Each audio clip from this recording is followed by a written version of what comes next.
موضوع الدرس في قصة نوح عليه السلام مع قومه وما فيها من العبر. سورة النوح، تفسير ابن كثير. الحمد لله رب العالمين، والصلاة والسلام على أشرف الأنبياء وسيد المرسلين سيدنا محمد وعلى آله وأصحابه أجمعين. اللهم صل على سيدنا محمد وعلى آل سيدنا محمد كما صليت على إبراهيم وعلى آل إبراهيم في العالمين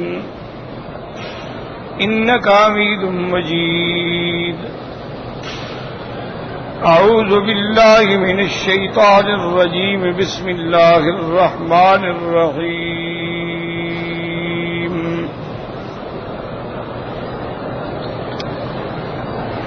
قال نوح رب إنهم عصوني واتبعوا من لم يزده ماله وولده إلا خسارا ومكروا مكرا كبارا وقالوا لا تذرن آلهتكم ولا تذرن ودا ولا سواعا ولا يغوث ويعوق ونسرا وقد أضلوا كثيرا ولا تزد الظالمين إلا ضلالا.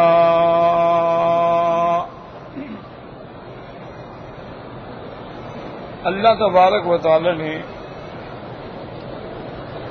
کلام مقدس کی ان آیات میں سیدنا نوح علیہ السلام کے بارے میں ارشاد فرمایا.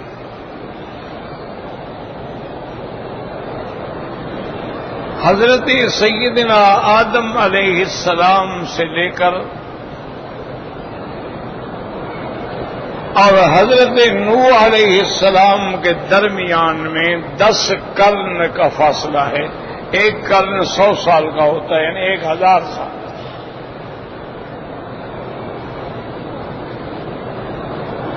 اور اس 1000 سال میں اغلب مدت جو ہے کان الناس امتن واحدتن، ایک ہی طریقے پہ تھے، کوئی جھگڑا نہیں تھا.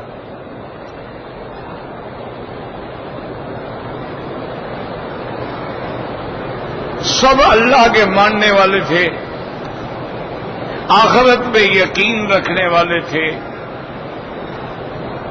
اللہ نے حضرت آدم علیہ السلام کو تعمیر دنیا کا علم جو ہے وہ عطا فرمایا کہ دنیا کو ہم نے کیسے آباد کرنا ہے، کھیتی باڑی کیسے ہوگی، کاشت کیسے ہوگی. تو اس زمانے میں بھی بعض جرائم تو ہو جاتے تھے کہ جیسے قابیل نے اپنے بھائی حابیل کو قتل کر دیا. دونوں آدم علیہ السلام کے بیٹے ہیں، دونوں بھائی ہیں. لیکن اس دور میں شرک وغیرہ کا کوئی مسئلہ نہیں تھا. حضرت آدم علیہ السلام بھی کوئی شریعت لے کے نہیں آئے تھے، لیکن وہ جو اخلاق دنیاوی ہوتے ہیں کہ بھئی سچ بولو، جھوٹ نہ بولو، یہ باتیں تو ایک عام حالی بھی بدلاتا ہے.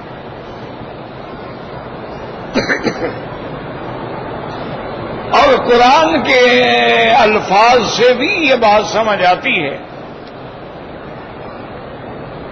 کیونکہ جب حضرت حابیل کو قابیل نے قتل کیا تو دونوں بھائیوں نے پہلے آپس میں یہ بات کی کہ بھئی ہم اللہ کے نام پہ خیرات کرتے ہیں، اور جس کی خیرات منظور ہو جائے گی مانا یہ ہے وہ اللہ کا پیارا ہے. یہ تو حضور صلی اللہ علیہ وسلم کی امت ہونے کی وجہ سے ہم بچ گئے ہیں، ورنہ تو پہلے یہ ہوتا تھا کہ آپ نے صدقہ ہے، خیرات ہے، وہ ساری چیزیں کسی اونچی جگہ پہ رکھ دیتے، ایک آگ آتی تھی، اگر وہ آگ ان کو جلا دے مانا آپ کی صدقہ قبول ہے، اور اگر وہ پڑا رہے تو مانا ہے کہ صدقہ مردود ہے، تو آدمی بالکل اریا ہو جاتا تھا کہ بھی اس کا صدقہ منظور نہیں ہوا۔ یہ تو حضور کی امت پہ اللہ نے پردہ ڈال دیا کہ اب ہم خیرات کرتے ہیں، عمرہ کرتے ہیں، طواف کرتے ہیں، قبول ہے نہیں قبول ہے، ہمیں تو امید ہے اللہ قبول فرمائیں گے، لیکن کوئی پتہ تو نہیں ہے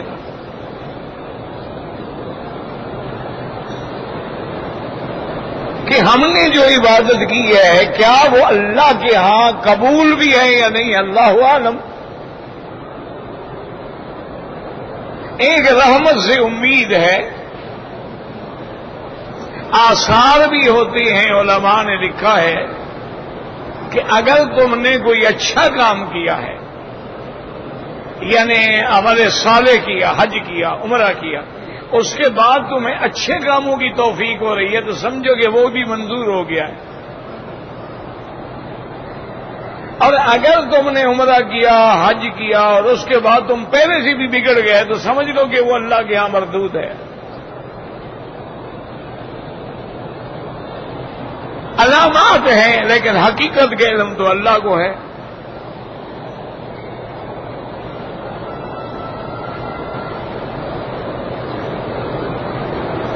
تو اس لیے قرآن میں باقاعدہ یہ واقعہ موجود ہے،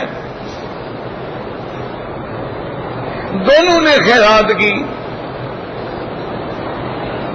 اللہ فرماتی ہے قربا قربانا فتقبل من احدہما ولم يتقبل من الآخر، کہ حابیل کی خیرات تو منظور ہو گئی اور قابیل کی نہ ہوئی۔ اب قابیل بھی غصے میں آ گیا کہ بھئی عجیب بات ہے، میری خیرات کیوں منظور نہیں ہوئی؟ تو بھائی نے کہا ناراض ہونے کی کیا بات ہے، انما یتقبل اللہ من المتقین، اللہ ڈرنے والوں کی خیرات قبول کرتے ہیں، تم نافرمان ہو، تمہاری خیرات کیسے قبول ہو؟ تو مانا یہ ہے کہ ان باتوں کا علم تو اس وقت بھی تھا نا کہ متقی کون ہے اور غیر متقی کون ہے۔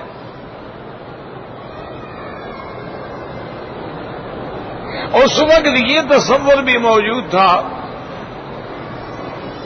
کہ بھئی یہ قتل کرنا جو ہے یہ گناہ ہے، حالانکہ اس وقت تک کوئی قتل نہیں ہوا تھا زمین پہ، لیکن قرآن میں ہے کہ بھائی نے بھائی سے کہا لئن بسطت الی یدک لتقتلنی، اگر تم نے ہاتھ بڑھایا مجھے قتل کرنے کے لیے میں تمہیں قتل نہیں کروں گا۔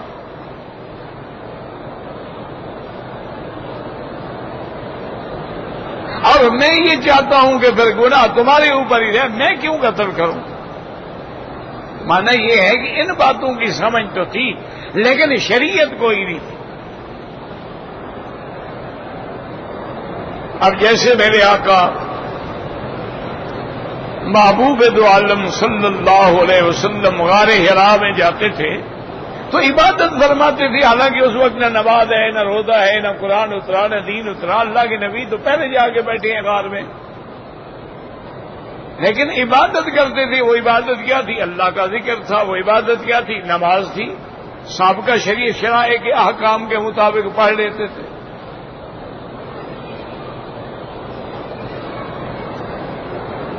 پھر دور آیا حضرت سیدنا ادریس علیہ السلام، ان کا نام جو ہے ادریس بھی ہے اور اخنوع بھی ہے، کیونکہ یاد رکھیں کہ پہلے جتنے انبیاء گزرے، جتنی کتابیں گزری ہیں وہ ساری عبرانی اور سریانی میں تھی، عربی میں نہیں تھی۔ وہ تمام کتابیں جو ہیں سریانی زبان میں تھیں یا پھر عبرانی میں تھیں۔ عربی جو ہے وہ تو سیدنا اسماعیل پہلے شخص ہیں انبیاء میں جنہوں نے عربی بولی ہے۔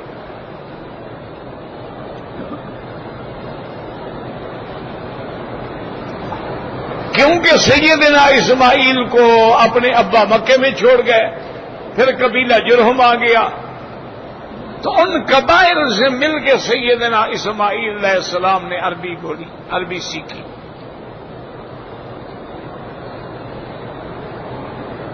ورنہ پہلی ساری زبانیں اب اس لیے حضرت ادریس بھی نام ہے اور خنوع بھی نام ہے. حضرت ادریس علیہ السلام کے 5 بڑے محبوب شاگرد تھے، صحابی تھے، شان والے تھے، جن کا نام یہ ود تھا، سوا تھا، یغوسا، یعوقا، نصرہ. یہ 5 حضرت ادریس علیہ السلام کے خاص صحابی تھے.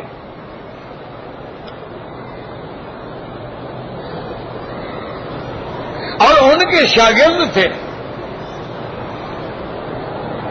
اب ادریس علیہ السلام کے بارے میں 2 روایات ہیں.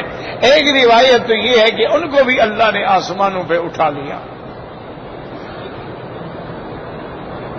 اور ایک روایت یہ ہے کہ آپ فوت ہو گئے.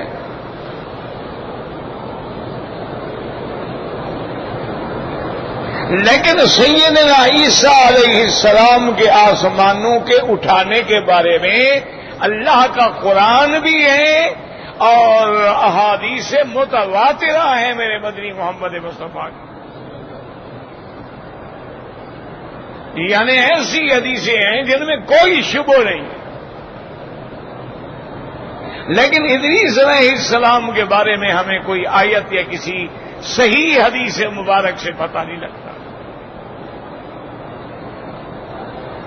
بعض روایات میں آتا ہے کہ ان کو بھی آسمانوں پہ اٹھایا گیا.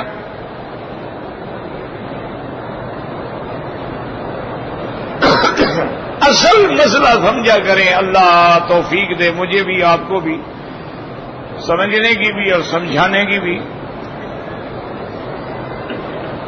حضرت عیسیٰ علیہ السلام کا ذکر تو اس لیے کیا گیا نا بڑی تفصیل کے ساتھ،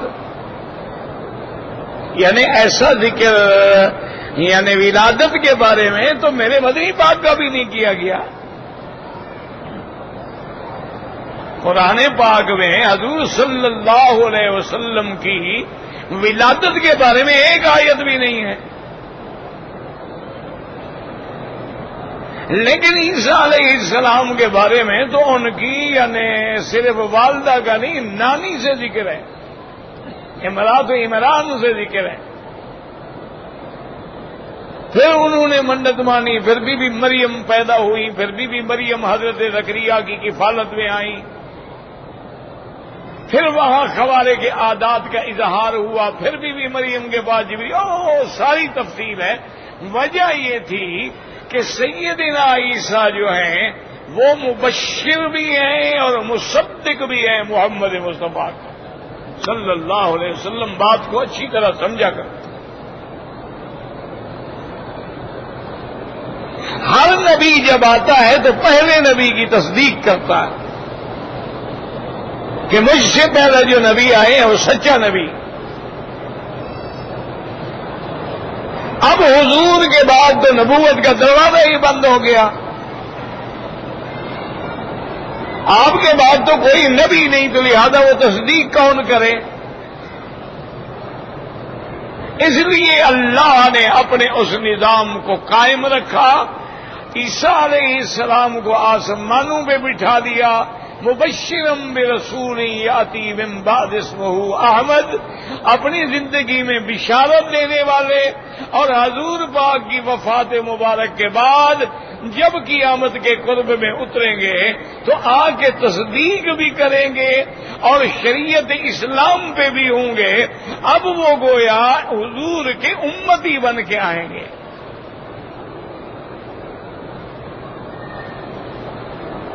کیوں؟ نبی تو آ نہیں سکتا.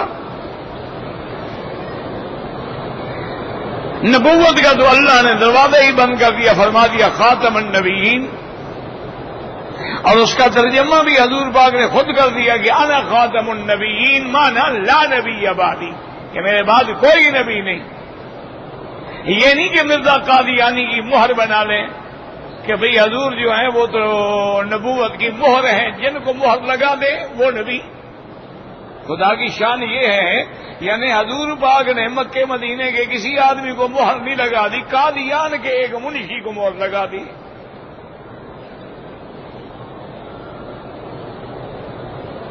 جو کورٹ کے باہر بیٹھ کے عرضی نویس تھا۔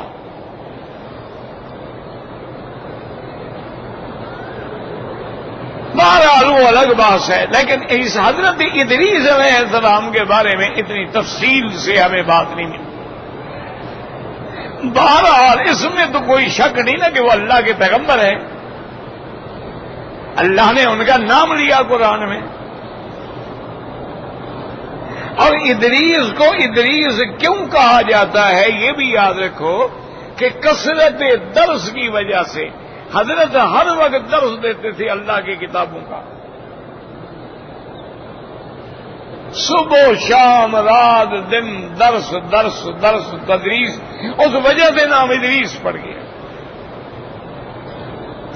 جیسے حضرت نوح علیہ السلام کا نام نوح ہو گیا، نو سے ہے، تو معنی یہ ہے کثرت البکا، کہ اللہ کے آگے اتنی رونے والے تھے حضرت نوح علیہ السلام کہ آنسو بہتے بہتے رخساروں پہ گویا جھڑیاں بن گئی۔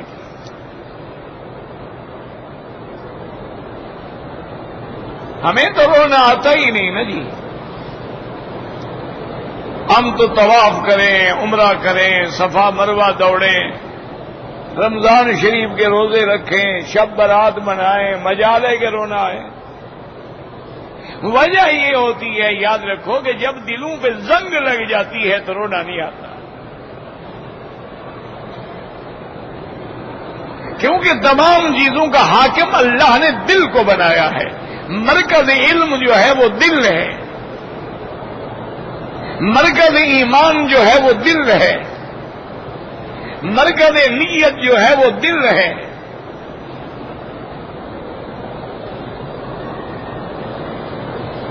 لیکن جب دلوں پہ جیسے قرآن کہتے ہیں افلا یتدبرون القرآن ام علی قلوب اقفالها، ان مشرکین کو، کافروں کو کیا ہو گیا ہے، ان کے دلوں پہ تالے لگ گئے ہیں، قرآن میں غور نہیں کرتے۔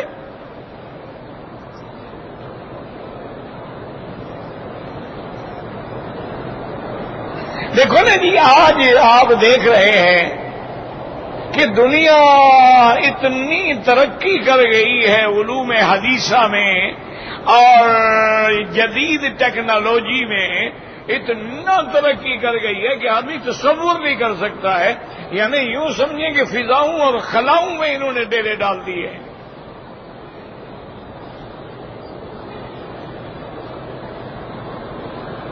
یعنی آپ اندازہ کریں کیا ایک چھوٹی سی سم ہوتی ہے، بس جناب وہ ٹیلی فون میں ڈالیں کام شروع۔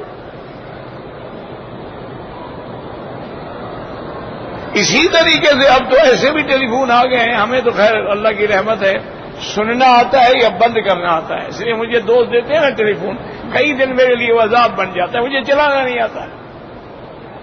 اب میں انکار کروں وہ ناراض ہوتے ہیں، او بھائی اللہ کے بندے مجھے نہیں آتا ہے۔ نہیں جی ہم تو آپ کے لیے لے آئے۔ ٹھیک ہے بھائی، خود 2 4 5 دن سیکھتا ہوں، جب میں تنگ آتا ہوں میں کسی کو دے دیتا ہوں۔ لیکن آج کل تو ایسے یعنی جو میں نے سنا ہے بچوں سے کہ ٹیلی فون میں بھی انٹرنیٹ سسٹم آ گئے ہیں، سب کچھ آپ ٹیلی فون پہ بیٹھے بیٹھے کر لیں۔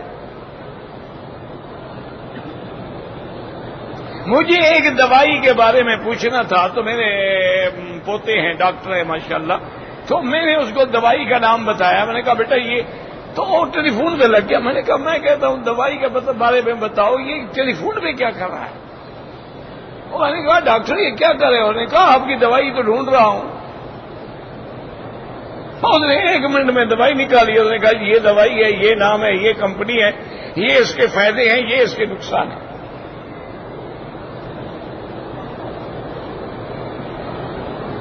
تو اگر دیکھیں نا جی آپ، اس لیے آپ اگر افسوس یہ ہے، بڑا دکھ ہوتا ہے، اور میں تو ایک چھوٹا سا حقیر سا آدمی ہوں، ادنا سا طالب العلم، اور ابھی میں پوری طرح طالب بھی نہیں بن سکا۔ مولوی ہونا تو بڑی بات ہے، آگے بعض مولوی ہوں گے، ہم تو نہیں بن سکے. افسوس یہ ہے، دکھ کی بات یہ ہے کہ اب ہمارے اندر بھی کوئی ایسا آدمی نہیں ہے جو عالمی سطح پہ دین کا خطاب کر سکے. کچھ لوگ پیدا ہوئے، اللہ کی شان ہے، وہ بھی اللہ کو پیارے ہو گئے. اور آج کل جن لوگوں میں یعنی یہ صلاحیت ہے کہ ان کو انگلش زبان پہ بھی عبور ہے، علوم جدیدہ حدیثہ پہ عبور ہے، لیکن افسوس یہ ہے وہ خود پٹڑی سے اترے ہوئے ہیں تو پورے عالم کو کیا ہدایت کریں گے.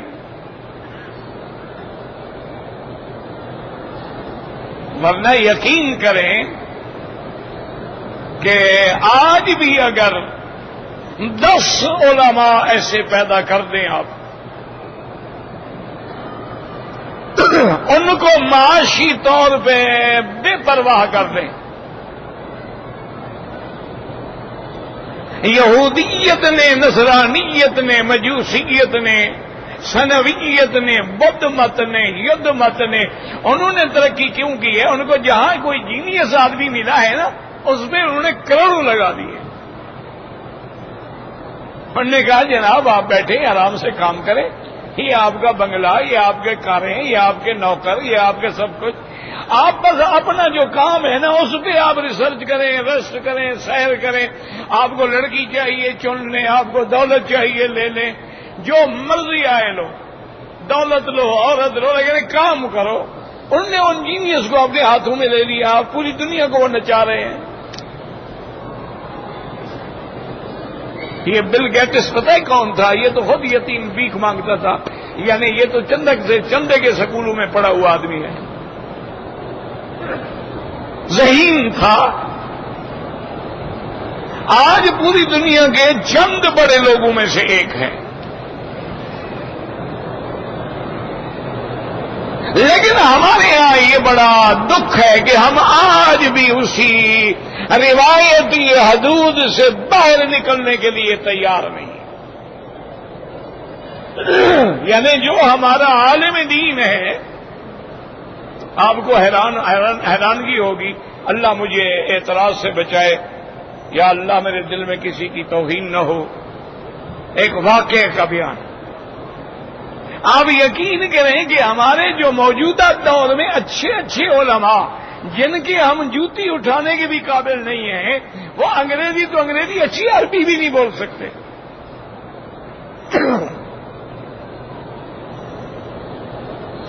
اچھی عربی نہیں بول سکتے. جب آپ ان کو لے جاتے تھے نا یہاں کے علماء حرم کے پاس، مشائخ کے پاس، ائمہ حرمین کے پاس جا کے تعارف کراتے، جناب یہ شیخ الحدیث ہیں، جناب یہ شیخ التفسیر ہیں، جناب یہ ہمارے بہت بڑے محدث مدرس ہیں.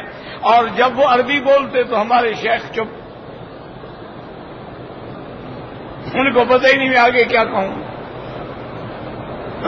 وہ شیخ حیران ہو گئے، پوچھتے کہ یار تم کہتے ہو اتنا بڑا عالم ہے، تو کیا تمہارے ملک میں بخاری شریف جو ہے وہ کسی اور زبان میں پڑھائی جاتی ہے، عربی میں نہیں پڑھائی جاتی؟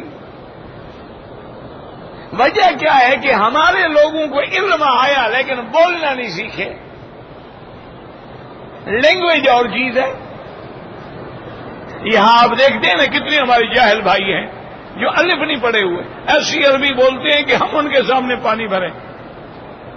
کیا ہے کہ جب سے آئے کسی عرب ماحول میں آ گئے، عرب حلقے میں آ گئے، عرب محلے میں آ گئے، دائیں بائیں عرب لوگ آ گئے، ان کے بچوں کے ساتھ کھیلے بڑے اٹھے، ایسی صاف زبان بولتے ہیں کہ آدمی حیران رہ جاتے ہیں، مولویوں کو نہیں آتی ہو. تو زبان الگ چیز ہے. اس لیے آج ہمارے پاس یعنی شاید پوری دنیا میں کوئی 4-5 آدمی ہوں، وہ 4-5 آدمی کیا کریں؟ ضرورت ہے اس بات کی کہ جن کو اللہ نے دولت دی ہو، توفیق دی ہو، وہ ایک ایسا ادارہ قائم کرے جن میں ان علماء کو 2 سال کے لیے تیار کیا جائے. وہ پوری دنیا کو خطاب کر سکیں. پوری دنیا کو دعوت دے سکیں کہ بھئی تمہارے پاس سارے معلومات ہیں. اللہ کے قرآن نے نوح علیہ السلام کی خبر دی ہے, اللہ کے قرآن نے ہود علیہ السلام کی خبر دی ہے, اللہ کے قرآن نے صالح علیہ السلام کی خبر دی ہے, حضرت ابراہیم, حضرت اسماعیل, حضرت ادریس, اللہ نے سارے انبیاء کے واقعات بتلائے ہیں. قوم عاد, قوم سمود, قوم شعیب, قوم نوح, قوم فرعون. تو اگر تمہارا علم اتنا ترقی کر گیا ہے, ثابت کرو کہ ان میں کوئی خبر غلط ہے.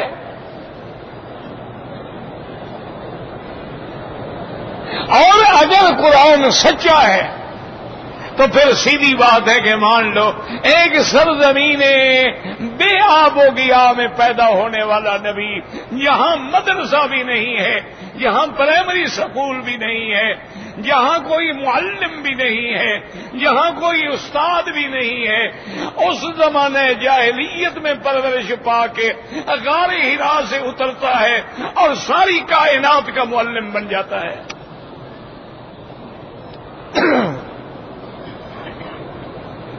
تو ثابت کرو حضور کی کسی بات کو کہ وہ غلط ہے, اور اگر وہ صحیح ہے تو پھر مان لو, پھر کلمہ پڑھ لو, لڑائی کی کیا ضرورت ہے؟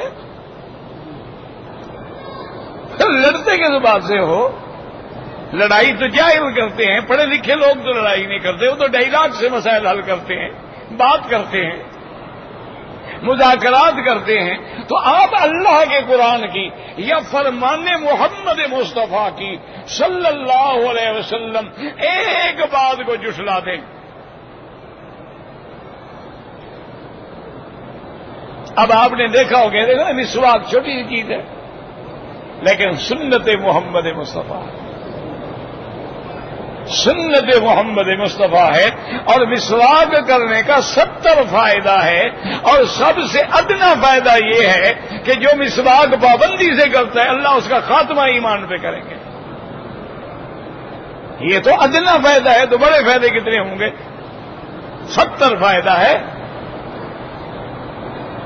اچھا, اب یہ مسواک ہے پیلو کا, لکڑی کا, اپنا نیم کا, کسی اپنے بلسان کی لکڑی, کوئی لکڑی کا ہے. حضور کے زمانے میں یہی مسواک چلے آ رہے تھے. آج جدید سائنس جو ہے وہ بھی مجبور ہو گئی ہے. آپ کسی میڈیکل سٹور پہ چلے جائیں, آپ کو لفظ مسواک کے ساتھ ٹوتھ پیسٹ ملیں گے, اور وہ سوئٹزرلینڈ کے بنے ہوئے ہیں, اور اٹلی کے, اور جاپان کے, اور کہاں کے. یعنی اب وہ اسی مادے کو لے کے پیسٹ بنا رہے ہیں کہ بھئی جو اسلام نے کہا جو اس کا فائدہ ہے اور کسی چیز کا فائدہ نہیں.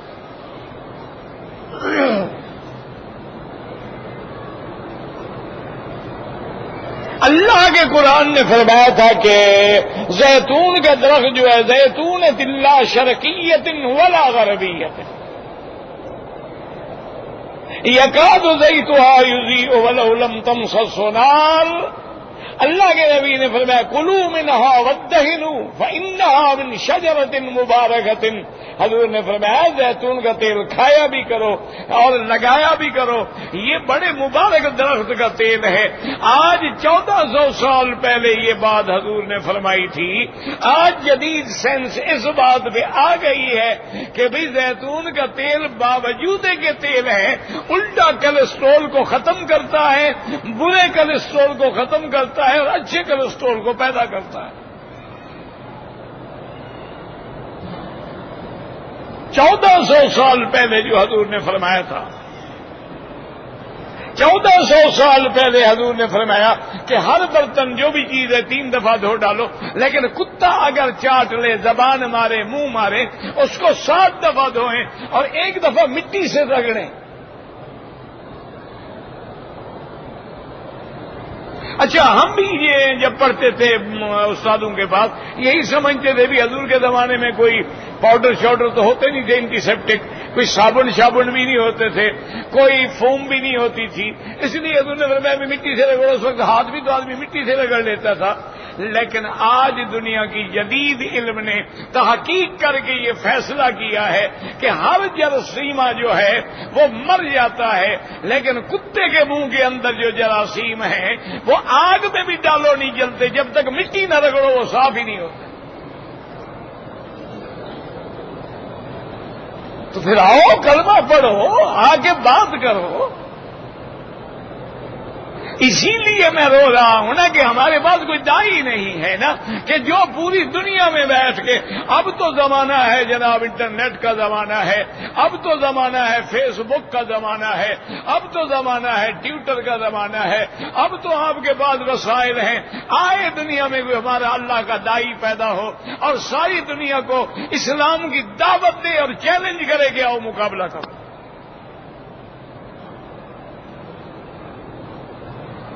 اسی طرح دیدات تھے نا، ساؤتھ افریقہ کا تھا، وہ عالم بھی نہیں تھا بیچارہ، اللہ اس کی قبر پہ کروڑوں رحمتیں فرمائے، ماسٹر آدمی تھا۔ اچھا، اس کے راستے کے اندر عیسائی رہتے تھے، وہ جب سکول جاتا وہ اس کو چھیڑتے تھے، اس سے کوئی سوال پوچھ لیتے، کوئی اعتراض کر دیتی، اب وہ بیچارہ نہ تو پڑھا ہوا نہ عالم، کیا جواب دے؟ وہ اس غصے میں آ کے اس نے حضرت علامہ رحمت اللہ کیرانوی، اللہ ان کی قبر پہ کروڑوں رحمتیں فرمائے، ان کی کتاب اظہار الحق لے کے اس کا مطالعہ کرنا شروع کیا، محنت کرنی شروع کی اور دیگر کتابیں پڑھنی شروع کی۔ عیسائیت کے لیے تو وہ جناب ایسا ماشاءاللہ زہری ہلاہل بن گیا کہ بڑے سے بڑا پادری بھی کہتا تھا زہر کا پیالہ پی لینا، دیدات سے مقابلہ نہ کرنا۔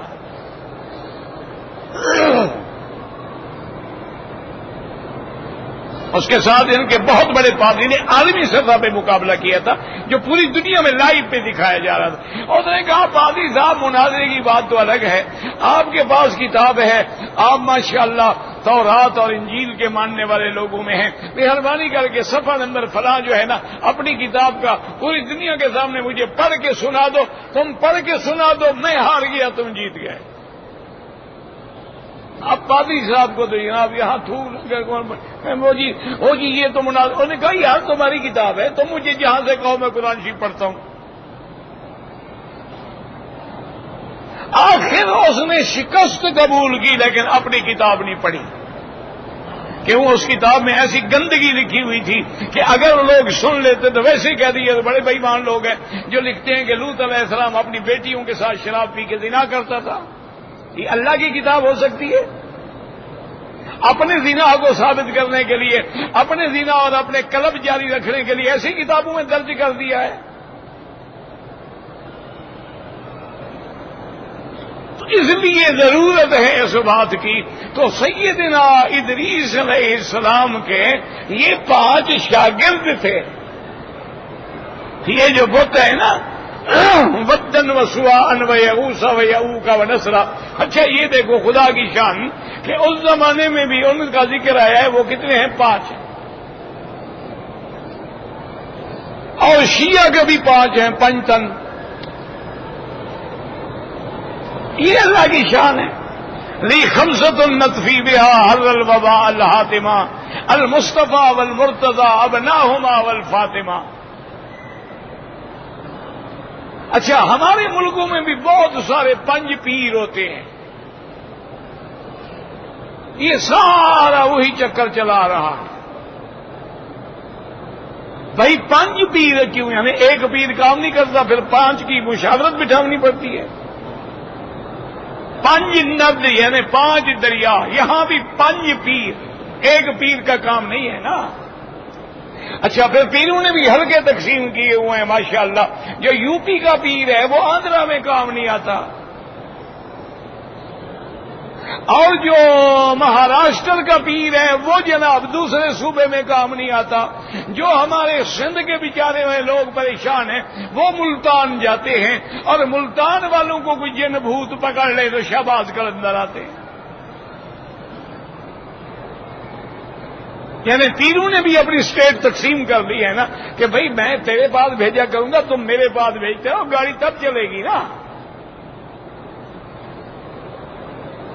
بس والوں کا کرایہ بنے گا، آنے والوں کا بنے گا، ہوٹل والوں کا کرایہ بنے گا، اور ان میں جو گندے لوگ ہیں ان کے مسائل بھی راستے میں حل ہوتے رہیں گے۔ لہذا تم میرے پاس بھیجا کرو، میں تمہارے پاس۔ یہ دکانداری ہے بابا، پیری شیری کوئی نہیں ہوتی۔ جو اللہ والے ہوتے ہیں وہ تو اتنا چھپ کے رہتے ہیں کہ ان کے بارے میں تو کوئی جانتا ہی نہیں ہے۔ اگر کوئی جان لے تو وہ الٹا اپنے آپ کو مٹاتے ہیں، چھپاتے ہیں. وہ ٹی وی پہ بیٹھ کے اور ویڈیو بنوا کے نہیں کہتے کہ مجھے حضور پاک کی زیارت ہوئی ہے. اللہ کے بندے، اگر یہ شرف ہوا ہے تو دل میں رکھو، خدا کا شکر ادا کرو. کسی کو کہنے کی کیا ضرورت ہے بھائی؟ یہ جو ہے نا جی، یہاں میں نے دیکھا تھا، میں چھوٹا تھا اس وقت قرآن شریف یاد کرتا تھا. حضرت شیخ حبیب اللہ ہوتے تھے، حضرت لاہوری رحمت اللہ علیہ کے صاحبزادے تھے. اچھا، وہ عجیب آدمی تھے ماشاءاللہ. ہم نے دیکھا پتہ نہیں ان کے، کبھی تو ان کو طواف کا دورہ پڑتا تھا کہ بس نماز سے فارغ ہیں اور طواف کر رہے ہیں. اچھا، اور طواف بھی وہ ایسا کرتے تھے ماشاءاللہ کہ آپ اور ہم تو ان کے ساتھ ایک طواف بھی نہ کر سکے نا. ایسا ایسا قدم اٹھا رہے ہیں اور پڑھ رہے ہیں، اور گھنٹوں میں جا کے ان کا ایک طواف ختم ہوتا تھا. ہم تو دوڑتے ہیں نا کہ جلدی جان چھڑاؤ. میں نے آج 10 طواف کیے، پتہ نہیں صحیح طریقے سے ایک بھی ہوا یا نہیں ہوا.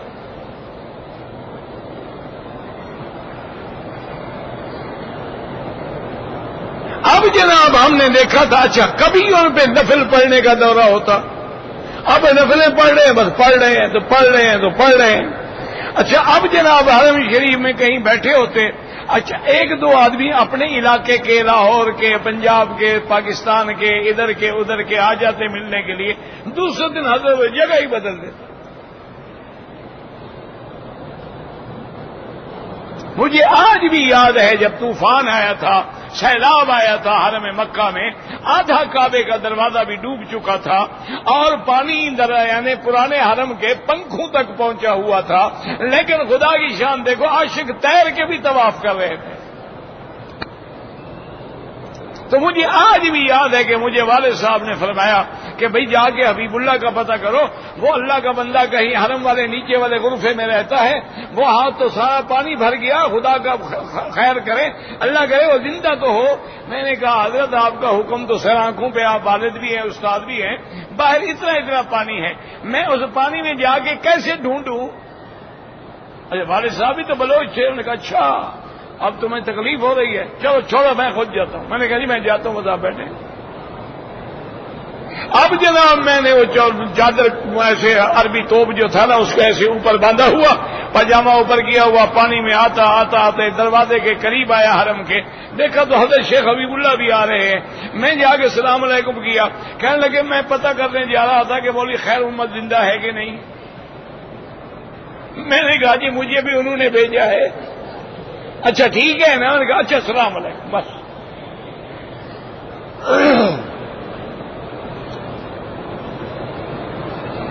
وہ لوگ اپنے آپ کو چھپاتے تھے، مٹاتے تھے. ہمیشہ یاد رکھو کہ اولیاء اللہ جو ہے وہ بورڈ نہیں لگاتے، وہ اشتہار نہیں لگاتے، وہ رنگ نہیں بدلاتے کہ جناب فلاں رنگ کی پگڑی پہنو تاکہ لوگوں کو پتہ لگے کہ اس حضرت کے اتنے مرید ہیں، ماننے والے ہیں. سب سے پہلے جب ریا ہو گیا تو عبادت تو برباد ہو گئی. آج تو پیروں نے کسی کی واسکٹ ہے، کسی کی پگڑی ہے، کوئی گلے میں پگڑی ڈالتا ہے، کوئی نیلی، کوئی کالی، کوئی پیلی، کوئی سفید. اور جناب تاکہ لوگوں کو، کوئی ٹوپی کا مختلف سٹائل ہے، لوگوں کو پتہ لگے کہ یہ فلاں حضرت کے مرید ہیں. ماشاءاللہ.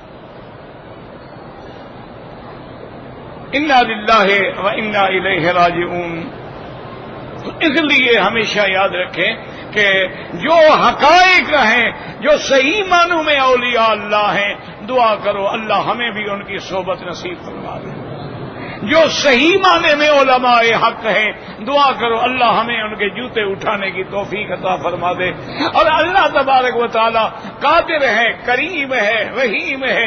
ہم بھی اس کی شکل بنا کے بیٹھے ہوئے ہیں، وہ راضی ہو جائے تو ہمیں بھی شامل کر لے. اس کے آگے کیا مشکل ہے؟ ورنہ بات جو ہے نا وہ یہی ہے کہ آج آپ کے دیکھیں، اب آپ خود اندازہ کریں کہ جس زمانے میں امام بخاری تھا، امام مسلم تھا، امام نسائی تھا، امام مالک تھا، امام احمد ابن حنبل تھا، امام شافعی تھا، امام ابو حنیفہ تھا، یہ بڑے بڑے لوگ تھے، ضحاک تھا، سدئی تھا، قتادہ تھا، اکرمہ تھا، علقمہ تھا۔ ایمان سے کہیں کتنی یونیورسٹیاں تھیں، کتنی ہائی سکول تھے، کتنی کالج تھے۔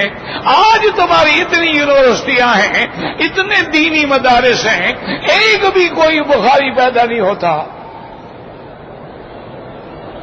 ایک بھی جو امام بخاری تو بڑی بات ہے، ایک بھی کوئی محمود الحسن پیدا نہیں ہوتا، ایک بھی کوئی تھانوی پیدا نہیں ہوتا۔ کہتی ہے نا غلام اللہ خان تھا، اور غلام اللہ خان کیوں نہیں پیدا ہوتا؟ حضرت حسین علی رحمت اللہ علیہ کیوں نہیں پیدا ہوتے؟ حضرت احمد علی رحمت اللہ علیہ کیوں نہیں پیدا ہوتے؟ حضرت عطا اللہ شاہ بخاری کیوں نہیں پیدا ہوتا؟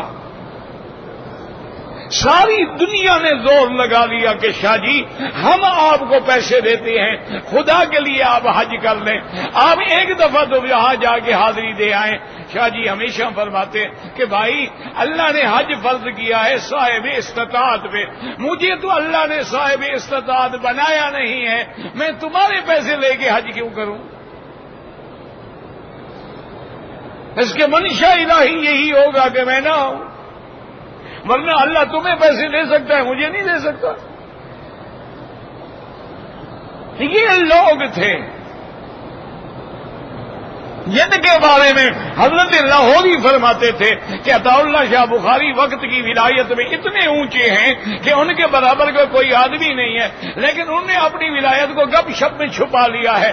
کوئی آ جاتے اسے گپ شروع کر دیتے ہیں، آدمی دیکھ رہی ہر یہ کو پیر فقیر ہوتا تو یہ ایسی مذاق کرتا بھلا؟ انہیں پتہ ہی نہیں لگنے دیا۔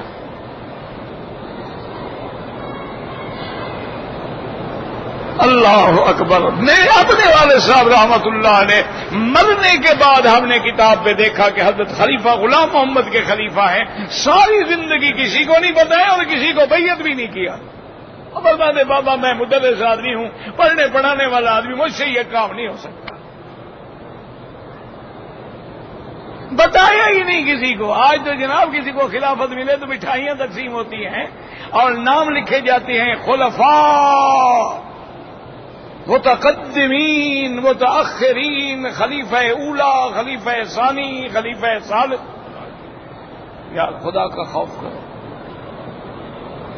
انا للہ و انا الیہ راجعون۔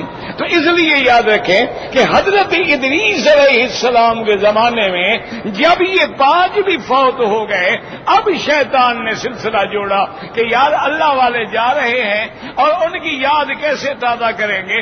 اس نے ان کی شکلوں کے بت بنوا دیے کہ ان کو دیکھ کے یاد کر لیا کرو کہ یہ اللہ والے لوگ تھے۔ اب جب جناب وہ نسل ختم ہو گئی، دوسری نسل پیدا ہوئی، شیطان نے ان کے دلوں میں ڈال دیا کہ تمہارے باپ دادا بھی انہی سے مانگتے تھے، تم بھی انہی سے مانگا کرو، تم ان کو کہو گے تو یہ اس کو کہیں گے۔ ایمان سے کہیں آج بھی ہمارے جاہل کا عقیدہ یہی ہے کہ نہیں کہ ہم پیر سے کہیں گے، پیر اللہ سے کہے گا، کیونکہ ہماری خدا سنتا نہیں، اس کی خدا موڑتا نہیں۔ یہ عقیدہ رکھنا کہ ہماری خدا سنتا نہیں، اس کے بعد بندہ مسلمان بھی رہتا ہے۔ خدا تو شیطان کی بھی سنتا ہے، تم اس سے بھی برے ہو۔ شیطان نے جب درخواست دی تھی مجھے لمبی عمر ملے، اللہ نے دے دی کہ نہیں دی؟ تو اللہ تو شیطان کی بھی سنتا ہے۔ تم نے ساز وہ کہتے ہیں جناب بادشاہ سے ملنا ہو تو راستے میں مشیر وزیر ضروری ہوتے ہیں، اللہ فرماتے ہیں تم میری مثال دنیا کے بادشاہوں سے دے رہے ہو، میں تو لے سکا مثل ہی شے ہوں، تمہاری مثال دینے سے تم کافر ہو گئے، اگلا مسئلہ تو بعد میں دیکھا جائے گا۔ اور پھر سیڑھیاں وہاں لگائی جاتی ہیں جہاں بات سننے والا نہ ہو۔ اللہ فرماتے ہیں میں تو ہر رات آسمان دنیا پہ آ کے خود بلاتا ہوں کہ ہے کوئی مانگنے والا، تو اس کے بعد یہ بت پرستی شروع ہوئی۔ دعا کریں اللہ ہمیں زندہ بتوں سے بھی بچائے اور مردہ بتوں سے بھی بچائے۔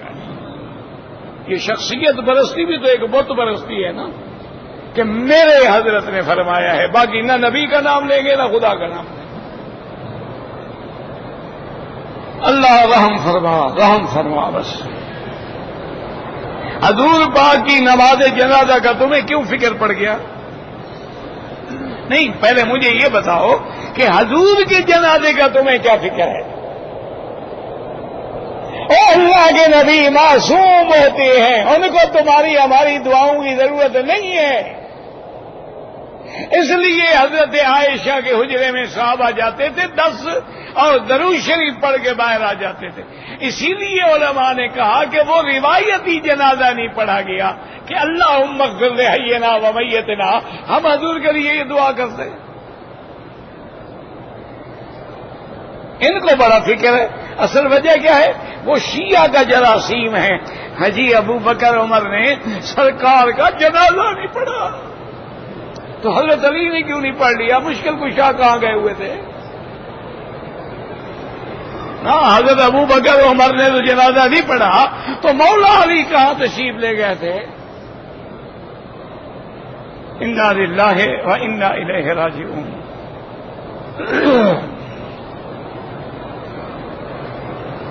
عورت کو اگر حیض آ جائے باہر میدان میں بیٹھی رہے، اندر نہیں آ سکتی ہے۔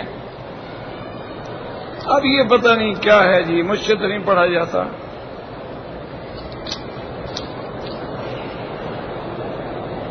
مجھے نہیں پتا بھی کیا لکھا ہے۔ آذان مغرب کے بعد نماز سے پہلے حنفی مسلک میں کوئی نماز نہیں ہے۔ باقی ائمہ فرماتی ہیں کہ بین کل اذانین صلاۃ، کہ اذان اور تکبیر کے درمیان میں سنت پڑھی جائے تو لہذا مغرب کے لیے بھی پڑھی جائے۔ امام صاحب فرماتے ہیں کہ ایک حدیث میں الا المغرب، کے مغرب کے لیے نہیں، کیونکہ مغرب کا وقت جو ہے مشہود ہے، اذان کے بعد فوراً مغرب کھڑی کریں تاکہ رات والے ملائکہ آئیں اور دن والے چلے جائیں۔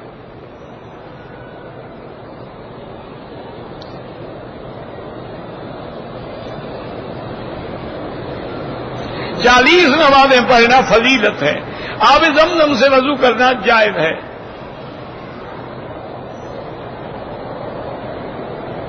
آپ اگر کسی 26ویں فلور پہ کام کرتے ہیں اور وہاں مسجد بنی ہوئی ہے، وہاں مسجد میں نماز پڑھیں، نہیں تو اپنی جماعت کریں۔ ویسے نماز ہو جائے گی اگر حرم کی صفیں نظر آئیں۔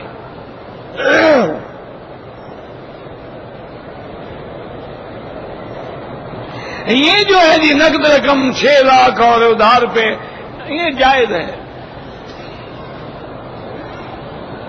40 نمازوں کی حدیث ضعیف ہے، لیکن فضیلت اعمال میں ضعیف حدیث بھی حجت ہوتی ہے۔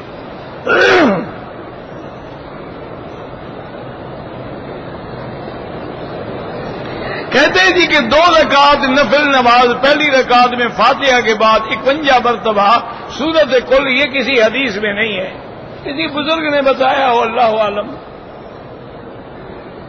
کہتے ہیں جی قائد اعظم محمد علی جناب مسلمان تھا، تمہیں پتا، مجھے کیا پتا؟ یہ تو تم مجھے بتاؤ۔ نام اس کا محمد علی تھا، مسلمان نہیں تھا؟ یار کوئی عقل تو کرو نا۔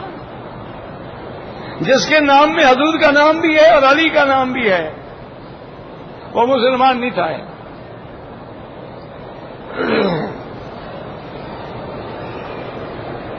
شب برات کو موم بتیاں اور حلوے شلوے بالکل بدعت ہیں۔ مشال نہیں، مشعل رکھنا جائز ہے۔ لڑکی کا نام ملائکہ نہ رکھو، ملائکہ رکھو۔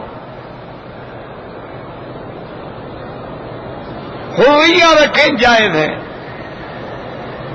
حرم کی حد کب رکھی گئی ہے؟ میں تو نہیں تھا، لیکن اللہ نے رکھی ہے۔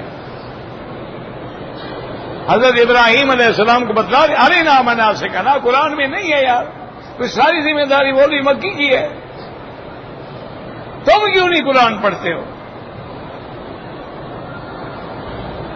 لڑکے کا نام موسم خان رکھا ہے، ماشاءاللہ بدھو خان رکھ لو۔ موسم خان، یہ ہمارے بلوچ پٹھانوں کے عجیب نام ہوتے ہیں، گلو خان، بدھو خان، جمعہ خان، سہارا خان، یہ سب جاہلیت کے نام ہیں. اسلامی نام رکھو.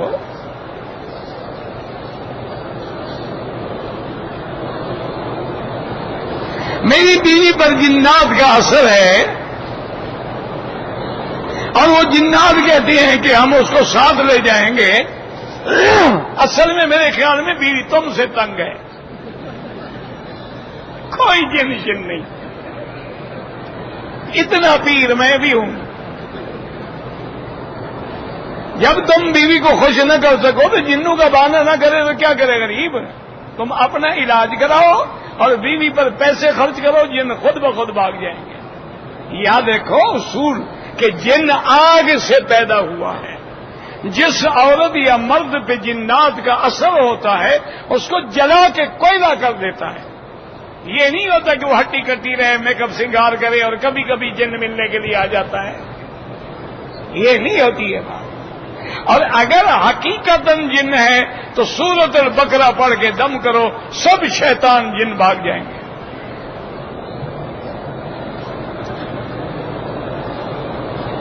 اگر دم پڑ جائے روزے لگاتار رکھیں، کوئی ضروری نہیں.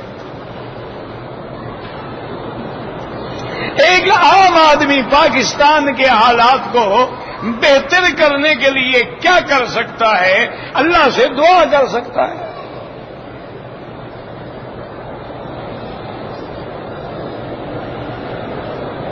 اگر عمرہ ختم کرنے کے بعد دونوں آدمی ایک دوسرے کے سر پہ اس طرح پھیر دیں، بالکل جائز ہے.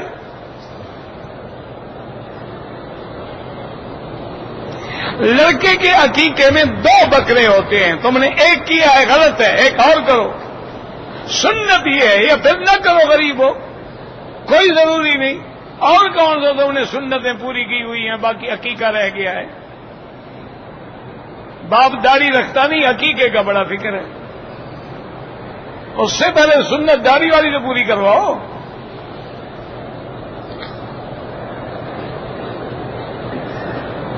میرا نام ذوالنورین. ذوالنورین تو نام ہوتا ہی، وہ تو لقب تھا اللہ کے بندے، کوئی اور نام رکھ لو. تم کیسے 2 نور والے بن گئے؟ وہ تو ذوالنورین بھی اس لیے تھے کہ ان کے گھر میں حضور کی 2 بیٹیاں تھیں.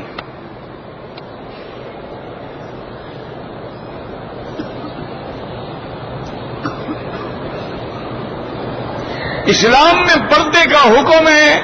ہر مسلمان عورت پہ پردہ اللہ کی طرف سے واجب ہے، اور اگر نہ کرے تو فاسقہ فاجرہ ہے اور منکر قرآن و حدیث ہے.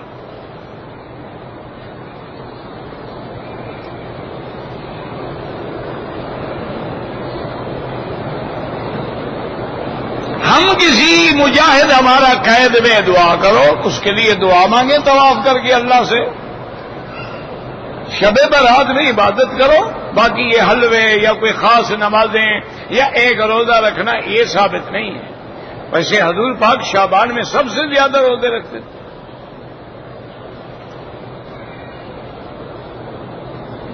حضرت عیسیٰ علیہ السلام شادی فرمائیں گے؟ بالکل فرمائیں گے. اس میں آپ کو کیا تکلیف ہے؟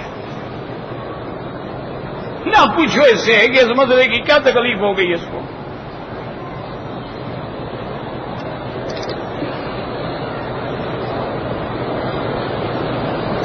رفع یدین کے بارے میں میرا بھائی، پہلی بات تو یہ ہے کہ حضور کی امت کو خدا کے لیے اکٹھے رہنے دو.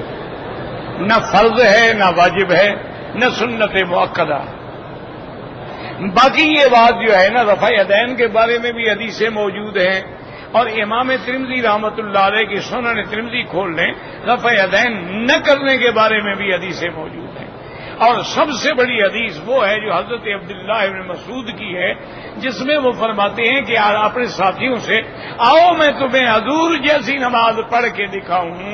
اور عبداللہ ابن مسعود وہ آدمی ہے فقہائے صحابہ میں ہے، اور حضور فرماتے تھے ما رضی ابھی ام عبد، جس بات پہ عبداللہ راضی ہو جائے میں بھی راضی، میرا خدا بھی راضی. اتنا بڑا آدمی ہے. تو وہ انہوں نے جب نماز پڑھی تو صرف تکبیر تحریمہ کے وقت ہاتھ اٹھائے اور نہیں اٹھائے. اس لیے یہ کوئی جھگڑے کی بات نہیں ہے. جو کرتے ہیں ان سے لڑو نہیں، جو نہیں کرتے ہیں ان کے پاس بھی بڑے دلائل ہیں. اور اسی طرح ایک حدیث میں آتا ہے کہ آپ نے منع بھی فرمایا. تو اس لیے لڑائی جھگڑے یہ مستحبات کے مسئلے ہیں، اعلیٰ اولا کے مسئلے ہیں، کوئی کفر اسلام کی جنگ نہیں ہے. خدا کے لیے حضور کی امت کو ایک رہنے دو.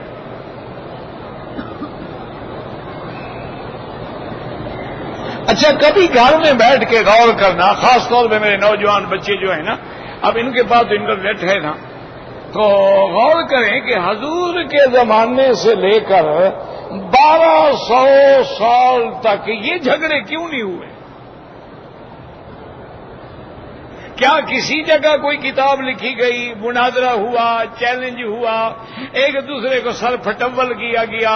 مسجدوں میں 1200 سال کے بعد کیوں پیدا ہوئے؟ یہ ذرا تحقیق کر لینا کہ حضور کے زمانے سے 1200 سال تک ایک کتاب لکھی گئی ہو جس میں یہ جھگڑا ہو. اگر حدیث مبارک ہے، دونوں حدیثیں ہیں، محدثین نے یہ باب بھی باندھا ہے، یہ باب بھی باندھا ہے.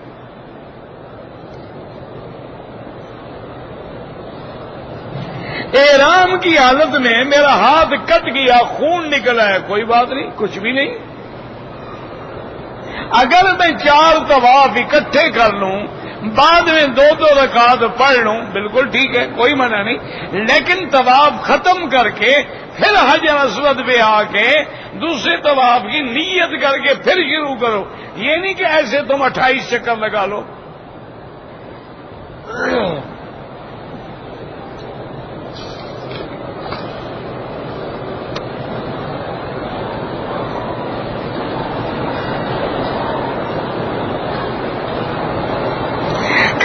جی کہ ایک آدمی ہے، اس کی شادی ہوئی تھی، گوادر میں انتقال ہو گیا، ان کی بیوی بیچاری 2 مہینے کی حاملہ بھی ہے. بچی کے والدین جو ہیں وہ زندگی کے لیے گوادر سے کراچی لے کر جانا چاہتے ہیں. بہرحال اصول یہ ہے کہ وہ وضع حمل تک اپنے شوہر کے گھر سے نہ نکلے، لیکن اگر وہاں اس کی جان کو خطرہ ہے، کوئی اس کا اہتمام کرنے والا نہیں ہے، تو والدین لے جا سکتے ہیں.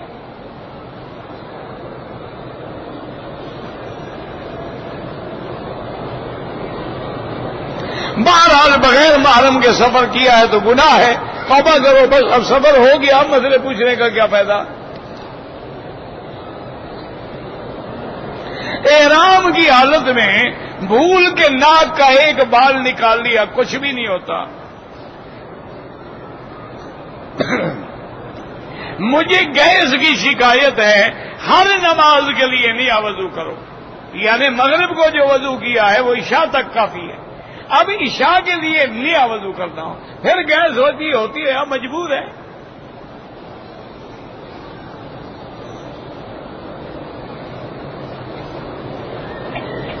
اگر ہم نے میقات کے بعد عمرہ کر لیا، اب عمرہ کرنا چاہیں تو مسجد عائشہ جائیں یا جیرانہ جائیں، گھر سے تو نہیں ہوتا.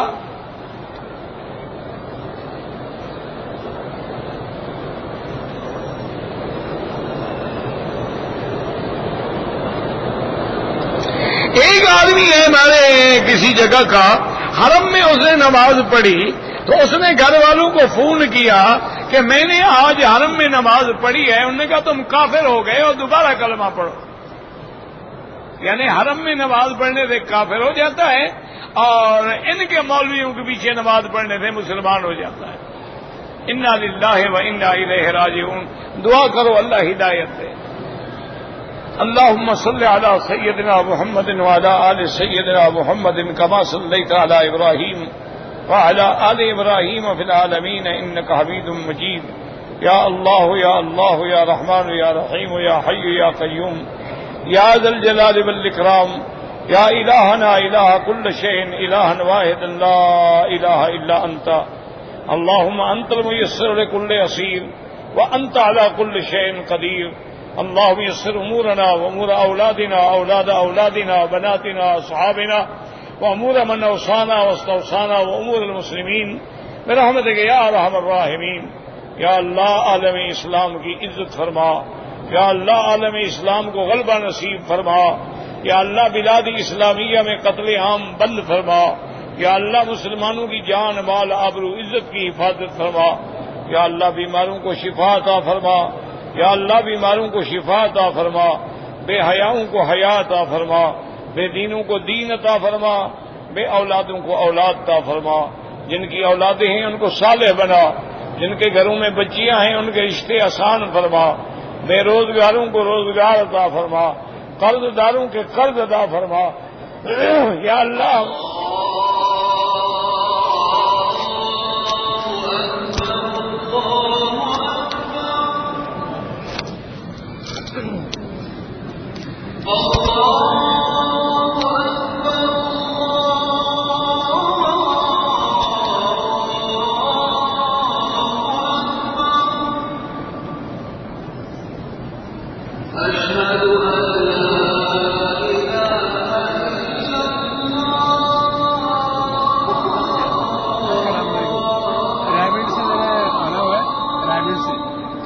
ڈائری میں ادھر کو دینا چاہتا ہوں، دے دو آپ کو اپنے کو۔